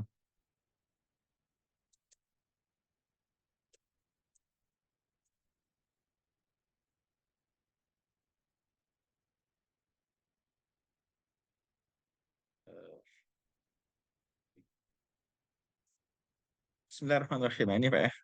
Saya akan baca hal-hal yang apa namanya. eh, saya buka Bismillahirrahmanirrahim. Biar kita juga tidak dianggap nanti ekstrim. Ini orang meninggal kok dibiarkan sholat itu kan itu. Nah, ini Pak. Bismillahirrahmanirrahim. Apakah boleh orang yang sholat itu untuk apa namanya memutus sholatnya? Gitu. Nah, ini kalau waktunya agak panjang, saya mau cerita tentang itu Juraij ya, kisah Juraij. Orang di Bani Israel yang dipanggil oleh ibunya tapi nggak mau memutus sholat itu, tetap sholat sunnah. Dipanggil-panggil, nah itu ada cerita lain. Cuma ini kita bahas lainnya. Soal, yatakalam al-fuqaha an ba'dil ahwal allati yajuzu fil musalli ayyaqta'a salatahu. Para ulama fikih telah memberikan penjelasan bahwa ada hal-hal yang diperbolehkan lil musalli bagi orang yang sholat ayak to'a sholatahu min ajliha. Yang musalli itu boleh untuk memutus sholat gitu. Kemudian ini dijelaskan banyak madhab. Kita akan pilih di madhab Syafi'i misalkan ya. Bismillahirrahmanirrahim.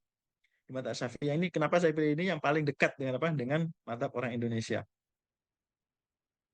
Ahmad Al-Hijawi mengatakan dalam kitab Tuhfatul Habib mengatakan kal khawfi fil qitali al khawfu ala ma'sumin min nafsin. Kalau orang ketakutan misalkan apa namanya kehilangan nyawa, contoh misalkan ada sesuatu yang membahayakan nyawanya, itu boleh mutus. Au udwin atau anggota badan bisa putus dan seterusnya. Au manfaatin au malin walau atau harta benda. Misalkan orang sholat kemudian motornya dicuri dia tahu itu ya. Atau mobilnya dicuri atau barangnya dicuri, dia bisa memutuskan itu. Eh, Awa min nahwi sabu'in atau ada binatang buas yang datang kahayatin seperti ular waharakin dan apa namanya kebakaran au gharkin atau pas sholat di perahu misalkan kemudian dia apa namanya perahunya oleng dan dia jatuh putus itu ini contohnya Pak ya. Jadi ada hal-hal jadi Islam itu kita pakai satu garis besar Islam itu agama yang mudah agama yang realistis ya gitu. Jadi tidak ekstrim. Ada yang meninggal kemudian dibiarkan. Ketika ada orang yang misalkan meninggal dan ada yang menyelamatkan, maka sholat dilanjutkan. Ada juga keterangan di sini. Dari Qol Abi Syuja. Wa yajuzu wa yajuzu hadha darbu fi kulli qitalin wa darbin mubahaini ka qital dan seterusnya. Sebentar di sini. Hmm,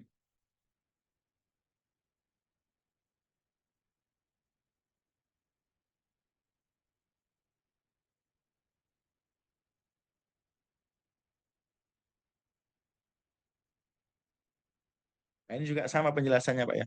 Boleh orang memutus sholat itu, contoh di sini, walau khutifa na'luhu. Kalau ada orang yang mencuri sandalnya, sampai seperti ini, bab-bab, falau falahu ayas khalfahu. Maka dia boleh untuk apa namanya, ini mengembalikan atau mengambil sandal itu.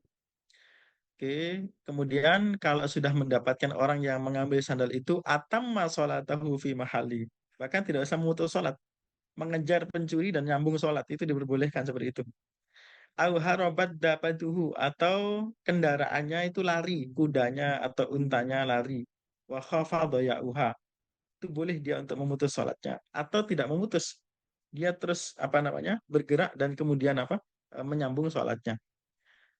Wa kaharabin min harikin, atau dia melihat keadaan kebakaran, au sailin atau banjir, au sabu'in la yu'dalu anhu, yang tidak mungkin dia bisa lepas. Bahkan ini ada contoh Pak ya. Au min gharimin inda i'sarihi. Jadi atau orang yang tidak bisa bayar utang dikejar orang. Ini contoh-contoh yang cukup apa namanya realistis ya. Gak punya uang dan seterusnya. Tapi ya sebetulnya ini contoh-contoh andaian. Ya kalau dia itu mau, tidak usah lari ya dijelaskan sebetulnya minta maaf sambil mampu bayar dan seterusnya. Wa mata zala khaufuhu atamma salatahu kama fil amni wala qada alaihi. Dan ketika sudah bebas dari ketakutan itu dia menyempurnakan sholatnya. Wala qada alaihi, dan dia tidak usah untuk apa memang qada. Ini ini itu ya. Jadi kasus ini yang tadi kita lihat nyawa terancam ya dia bisa menyelamatkan. Nah, kalau misalkan ada memutus juga diperbolehkan untuk apa namanya untuk membawa ke rumah sakit dan seterusnya. Tapi jamaah bisa dijalankan dengan imam yang lain. Wallahu alam. Eh, Arti dalam menyempurnakan sholatnya berarti bisa menyambung rakaat yang belum disempurnakan ya Ustaz, tanpa mengulang dari awal. Tanpa mengulang. Ini ada hadis Hmm. Sahih Muslim ya. Sebentar. Jadi ini hadis di Sahih Muslim, saya di sunnah.com. Oke. Hmm. Abdullah,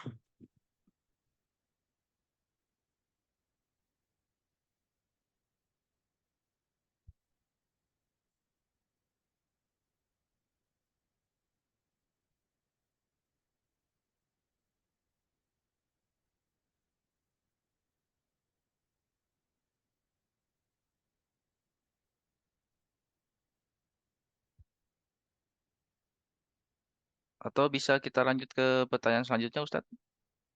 ya silahkan Pak. Eh, Pertanyaannya, saya pernah masbuk dan waktu meneruskan untuk menggenapkan rakaat, ada yang menyentuh pundak saya untuk menjadikan saya imam. Apa yang harus saya lakukan? Bapak sambung sholat. Yang niat itu kan makmumnya Pak. Mhm. Jadi tadi sampaikan yang Bapak tetap sholat seperti biasa. Tapi Sebab niat kita apa kita ubah menjadi makmum dalam hati? jadi Bisa kalau menjadi saya imam. sholat, tidak usah. Maka tadi disampaikan kalau makmum memang wajib niat menjadi makmum. Kalau imam tidak. Mhm. Jadi Bapak terus saja sholat. Kemudian nanti ada yang mengikuti. Yang mengikutilah yang menjadi makmum. Gitu.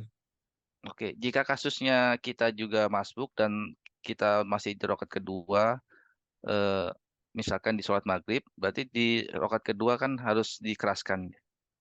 Kita juga mengeraskan sebagai layaknya imam atau kita. Nah, kalau betul, kalau rentetan hukum seperti itu, jadi kalau kita menjadi imam merasa diikuti, pertama kita harus tahu apa hukumnya dulu, mengeraskan dan memelankan baca. Itu namanya disebut dengan sunnah, Pak ya, sunnatul Mhm. hayah. Jadi itu tidak wajib. Jadi kalau seandainya ada orang menjadi imam dan tidak mengeraskan suara di maghrib atau isya, itu sholatnya sah. Mhm. Jadi mengeraskan bacaan atau memelankan itu tidak wajib hukumnya. Itu sunnatun hayah. Bahkan kalau tidak eh, mengeraskan ketika ada makmum pun hukumnya apa namanya? Hukumnya tetap sah. Gitu. Hmm. Tapi kalau dia yakin misalnya di belakang diikuti, ya dia keraskan suara. Kenapa itu akan membantu apa namanya menjadi komando sebagai imam. Gitu.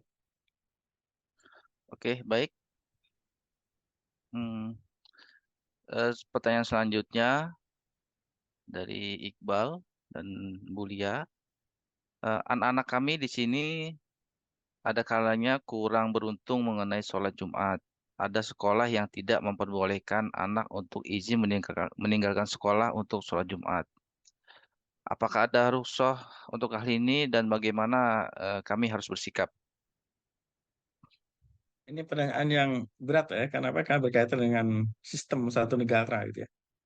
Jadi sebetulnya bagi Muslim ketika Jumat itu maka hukumnya wajib Jumat, tapi ada syarat-syaratnya, Pak ya. Syarat sah salat Jumat itu diantaranya orangnya mukim, dia itu mukim, orang yang mukim di situ. Yang kedua, laki-laki yang saat itu 40 apa namanya orang, itu di madzhab Syafi'i begitu, 40 orang itu baru sah salat apa Jumatnya. Nah, kalau kurang dari itu ya kalau di madzhab Syafi'i dianggap belum cukup, belum memenuhi syarat untuk salat Jumat. Nah, dalam kondisi seperti itu, ya kalau bisa izin kepada apa perusahaan atau kepada institusi dan diizinkan ya alhamdulillah. Kalau tidak bisa ya berusaha mencari solusi gitu. Itu tugas kita mencari solusi. Dan alhamdulillah mungkin dulu ketika awal-awal orang di Eropa, di Amerika, di Australia, di negara-negara minoritas ini awal-awal tentu begitu tidak ada kawannya. Tapi lama-lama ketika mulai banyak maka alhamdulillah ada komunitas-komunitas. Akhirnya komunitas membentuk satu kekuatan ekonomi dan lain-lain, bahkan bisa mendirikan masjid atau menyewa gedung untuk sholat dan seterusnya. Jadi saya tidak bisa menjawab ya, karena saya tidak hidup di lingkungan seperti itu. Bapak lebih tahu kan kondisi di sana. Di sini Malaysia pun ada Pak ya, kondisi yaitu kawan-kawan kita yang kerja di pabrik. Jadi pabrik dan masuknya itu sebelum maghrib ke satu ruangan yang mereka harus menggunakan alat yang itu tertutup penuh sebab kalau terbuka membahayakan diri dia itu sampai habis sisuk baru keluar. Jadi artinya maghrib itu tidak ada waktu untuk apa untuk soal karena dia harus menjaga mesin atau apa gitu ya. Samalah juga pegawai-pegawai keamanan yang menjaga bank, menjaga apa namanya itu yang kondisi-kondisi yang tidak normal. Maka Bapak silakan untuk menyampaikan kepada apa institusi-institusi fatwa di sana di Eropa gimana yang tahu saya minta maaf ya. Kalau saya menjawab takut salah sebab saya tidak memahami kondisi yang sebetulnya. Oke, baik, terima kasih. Mungkin untuk pertanyaan ini kembali kepada kita bagaimana kita mencari solusi eh, sesuai dengan apa yang ada di kita hidup di negara non-Muslim. Selanjutnya pertanyaan dari Saudari Rahma. Ustadz, apakah diperbolehkan mengeraskan bacaan kalau berjamaah dengan anak-anak? Ini mungkin maksudnya kalau sholat yang tidak dilafazkan mungkin ya, atau Eh, Mungkin itu ya, apa berjamaah dengan anak beliau perempuan mungkin ya, Allah alam. ya saya juga belum jelas. Mungkin eh, Mbak Rahma bisa agak diperjelas pertanyaannya sambil menunggu penjelasannya. Mungkin Bu Rahma Bu ya. Eh, Ya, Ini saya akan buat ini. jadi kayak ngajarin mereka bacaan kan biar sering denger, eh, nggak cuman Al-Fatihah aja, semuanya dikerasin. Oke. Pas sujud, pas ruku, tuh kadang saya kerasin juga. Apa saya harus mengulang Eh, sholat saya kalau saya udah berjamaah sama anak-anak jadi atau sebelum masuk ke situ kita itu Bu Rahma, kita memahami sunnah hayat. Eh, ada 15. Jadi ini sunnah dalam sholat. Yang kalau ini ditinggalkan itu tidak sujud sahwi. Pertama mengangkat tangan. Jadi jadi ini ada takbir, ada mengangkat tangan itu beda itu. Jadi kalau saya sholat, Misalkan sholat maghrib, saya mengucapkan Allahu Akbar itu rukun. Ucapan ini rukun, wajib saya lafazkan seperti itu. Tapi kalau mengangkat tangannya, ini namanya sunnah. Jadi kita bedakan antara bertakbir dan mengangkat tangan. Ini yang kita bahas mengangkat tangan. Jadi kalau saya sholat Allahu Akbar tanpa mengangkat tangan, itu sah sholat saya. Yang kedua, mengangkat tangan ketika hendak ruku dan juga setelah ruku. Meletakkan tangan di atas tangan kiri, membaca doa iftitah, membaca a'udzubillahi minasyaitonirrajim. Nah, ini yang keenam ya, menyaringkan suara pada waktu dan tempatnya. Ini pun hukumnya sunnah hayah namanya. Melirihkan pada waktu dan tempatnya, itu pun sama. Jadi nanti ada banyak ini, ada beberapa kesunahan. Membaca amin juga sunnah, membaca surah setelah Fatihah juga sunnah, dan seterusnya. Bapak, Ibu bisa rujuk kembali ke apa? Nah, yang Ibu tanyakan di sini, pentingnya pada waktu dan tempatnya. Sebab ada bacaan-bacaan itu meskipun di sholat maghrib atau isya, yang keras dikeraskan, yang lirih dilirihkan. Jadi sunnahnya, kalau yang dikeraskan itu takbir dikeraskan untuk imam. Kemudian bacaan Al-Fatihah, bacaan surah. Jadi takbir, salam, bacaan surah, surah Al-Fatihah dan surat setelah Al-Fatihah dikeraskan. Selebihnya dilirihkan. Nah, Nabi dulu pernah pernah apa namanya mengeraskan beberapa. Tapi untuk mengajari sebetulnya Bet, itu tidak di dalam sholat. Untuk mengajari di luar sholat. Dalilnya apa? Dalil tentang ini. Hadis al-musi salatahu. Oke, saya bukakan itunya, hadisnya. Jadi untuk mengajari eh, sholli fa innaka lam tusolli. Nah, ini Bu ya. Bismillahirrahmanirrahim. Ini hadis yang cukup panjang. Anna Rasulullah sallallahu Nah, tadi itu eh, Anna Rasulullah sallallahu alaihi wasallam dakhala masjid. Nabi masuk masjid. Fadakhala rajulun, ada orang yang masuk juga fasalla, kemudian salat. Fasallama 'alan nabi, faradda, mengucapkan salam kepada Nabi, Nabi kemudian menjawab dan Nabi bersabda, irji' fasalli fa innaka lam tusalli. Kembali salat sana, sebab tadi kamu belum salat. Faraja'a yusalli kama shalla.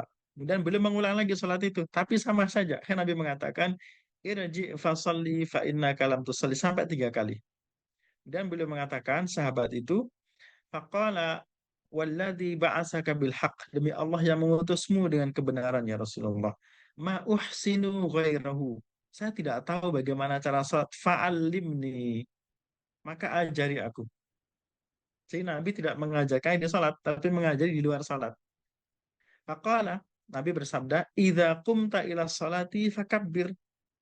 Semakra ma tayassara ma'aka minal Quran. Kalau kamu salat takbir, kemudian baca surat-surat yang kamu hafal. Sumarka hatta tatma'inna raki'an, ruku sampai kamu betul-betul tumakninah. Terus seterusnya. Waf'al dalika fi sholatika kulliha. Lakukanlah itu di seluruh sholat kamu. Jadi kalau ibu mau mengajari ya praktek sholat itu lah, latihan sholat itu. Latihan sholat kan ada itu, belajar sholat itu. Ya niatnya juga belajar, bukan niat sholat betul-betul. Tujuannya adalah agar kita tidak merubah tata cara sholat yang sesungguhnya. Jadi biarlah sholat itu sesuai dengan tata caranya yang Nabi ajarkan, tidak merubah. Sebab kalau nanti yang keras kita keraskan, yang tidak akan kita keraskan, takutnya nanti masuk dalam bab merubah tata cara sholat. Nah, selagi ada cara yang lebih aman, yaitu di luar sholat, akan diajarkan sebagai Nabi mengajarkan sahabat ini untuk belajar sholat. Wallahu a'lam. Baik, Baik, terima kasih penjelasannya, Pak Ustaz. semoga Sama-sama. jawaban Ustadz menjawab pertanyaan Mbak Rahma. Ya. Ini ada pertanyaan dari saya sendiri, Ustadz. Kebetulan di rumah ada bayi. Bagaimana ketika sholat fardu, bayi bangun dan menangis? Apakah sholat dilanjutkan atau berhenti untuk menenangkan bayi? Jazakallah khairan. Jadi kalau mungkin itu ya, perlu dirancang sebelumnya sebetulnya apa? Ketika kita mau sholat itu, kalau tahu sudah kejadian seperti itu, maka kita rancang. Misalkan ketika mau sholat, kita letakkan bayi di dekat kita, misalkan apa? Biar kita, kalaupun nanti mau apa namanya, mau melerai itu tidak jauh-jauh. Atau kerjasama dengan keluarga. Jadi ini maaf sedang sholat ya. Kenapa? Bagaimanapun juga sholat itu adalah ibadah yang kita prioritaskan ya. Jika jika memungkinkan untuk kita buat lebih aman, lebih tenang. Sebab mengingat Allah Subhanahu wa taala itu juga luar biasa pentingnya. Mengingat anak juga penting gitu. Tapi mengingat Allah juga apa namanya? Luar biasa pentingnya. Eh, dalam Al-Quran disebutkan eh, salat itu li dzikri untuk mengingatku. Nah, kadang-kadang juga tangisan anak itu menjadi ujian-ujian kita ketika apa namanya? Ketika salat. Jadi kalau memang anak itu menangis dan normal Pak ya, menangis ya, ya kita itu dalam sebuah hadis kalau seperti itu kita lihat hadisnya Pak ya. Fa inna fihi mudhaif. Ada solusinya Pak sebetulnya. Ini Bismillahirrahmanirrahim dari Abi Darda an Abi an Malik an Abi Zannat ya, anil A'raj an Abi Hurairah anna Rasulullah sallallahu alaihi wasallam qala idza shalla ahadukum bin nas, kalau kalian salat berjamaah maksudnya jadi imam, fal yukhaffif, maka ringkaskanlah salat itu, buat dengan cepat gitu. Fa inna fihi mudhaif, sebab di situ ada anak kecil, apa lemah, ada lemah, wasaqim dan orang yang sakit, wal kabir dan juga apa namanya? Orang yang tua. Fa idza shalla ahadukum li nafsihi falyutawil masya. Ketika kalian sholat sendiri maka lakukanlah terserah. Tapi kalau bersangkutan dengan orang lain maka diringkaskan. Ada juga Rasulullah itu ketika sholat, ketika mendengar apa namanya, ada yang menangis, maka Rasulullah ringkaskan sholat itu. Jadi mungkin itu solusi, Pak Deddy ya. Jadi Ya, kalau anak bapak menangis dan membahayakan kalau dibiarkan, maka bapak bisa ringkaskan sholat itu. oke. Ringkaskan contohnya, kan kita tahu ada rukun, ada sunnah ya. Maka rukun-rukun lakukan, sunnah-sunnah diperingkas, dan insya Allah dua-duanya jalan itu. Sholat Oke. juga jalan, anak juga selamat, tidak sampai membahayakan apa namanya anak itu. Kalau nggak salah ada hadis Ida Sami'a, sebentar saya cek hadisnya.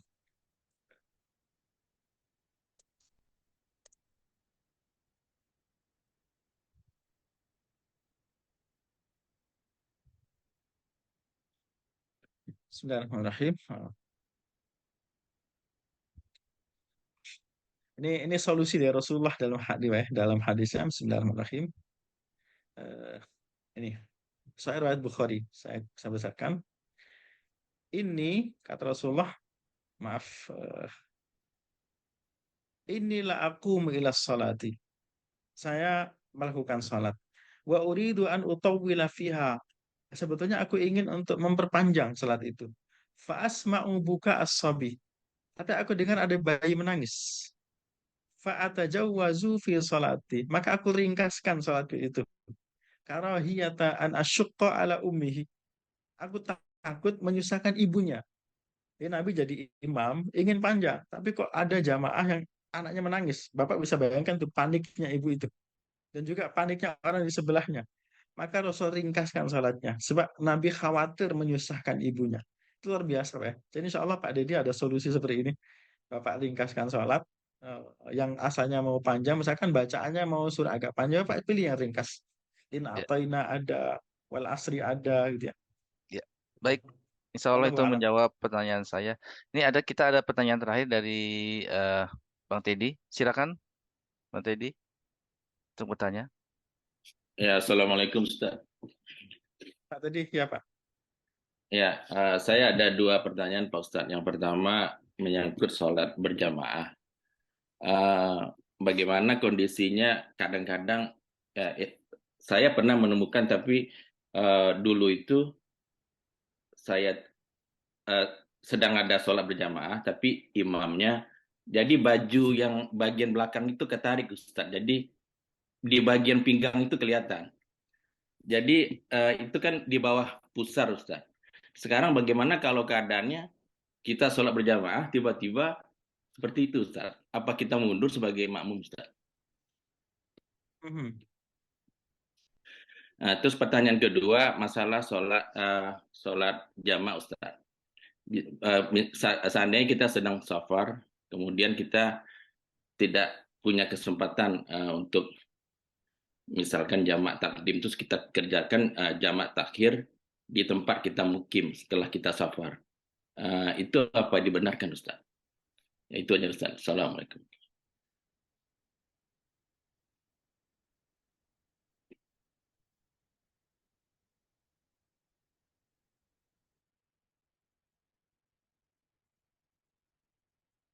Bentar ya, saya lihat apa? Al-Imam.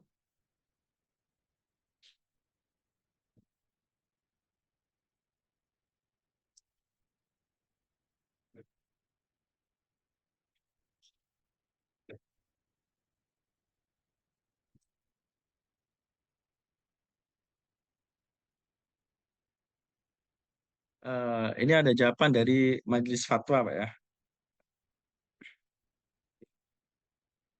Bismillahirrahmanirrahim. Ini soalnya sama seperti Bapak tadi itu. Ini dari Majelis Fatwa Jordan.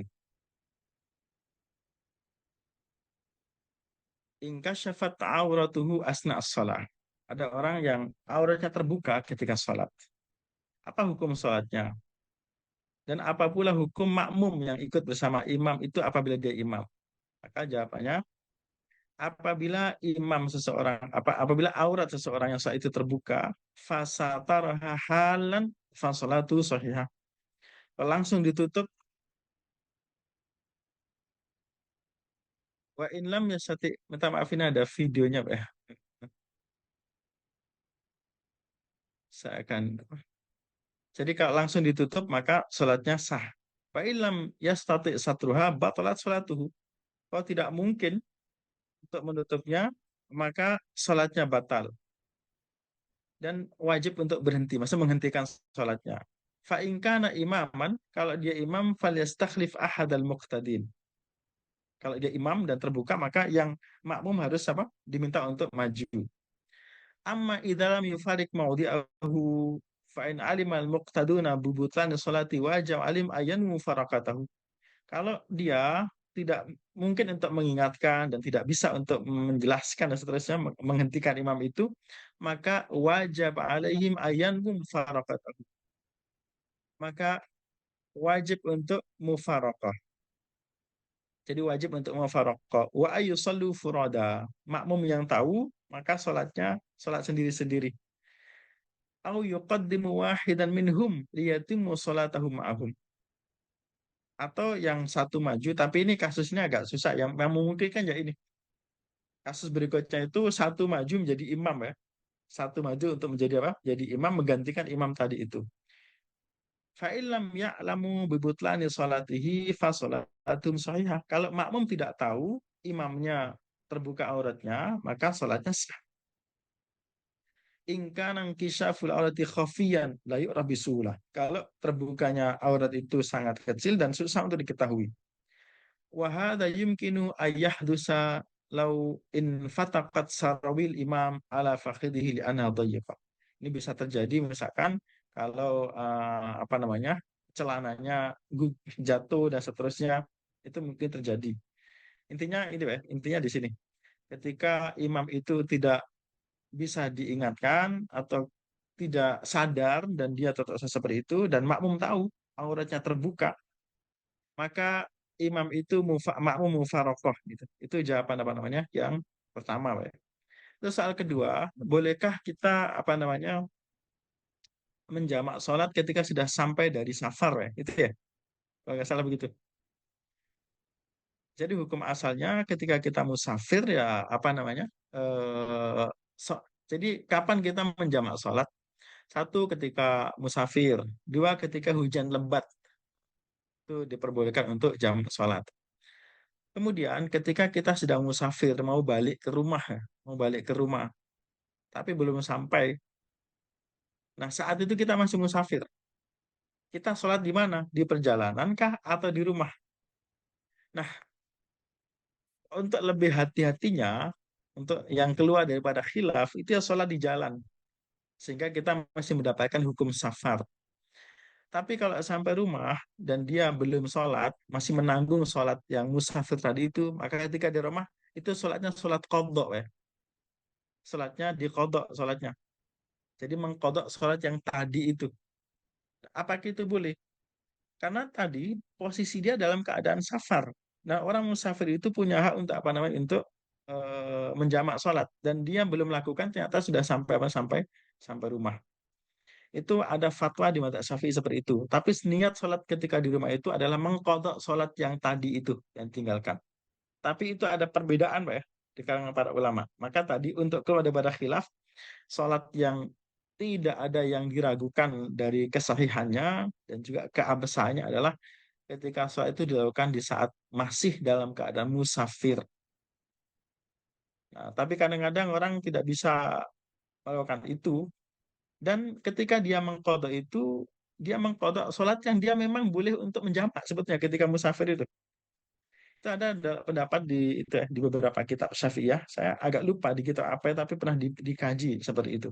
Wallahu a'lam. Insya Allah nanti saya coba untuk cari rujukannya dan akan saya kirimkan ke Ibu Diansyah atau Bapak Wevi insya Allah. Baik, terima kasih Oke, Ustadz. terima kasih Ustaz. Sama-sama Bapak. Ya, alhamdulillah eh,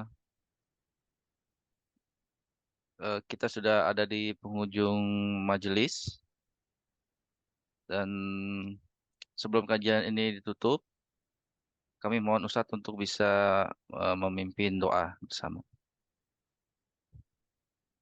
A'udzubillahi minasyaitonir rajim. Bismillahirrahmanirrahim. Hamdan yuwafi ni'amahu wa yukafi'u mazidah. Ya Rabbana lakal hamdu kama yanbaghi liwajhikal karim wa 'azimi sultanik.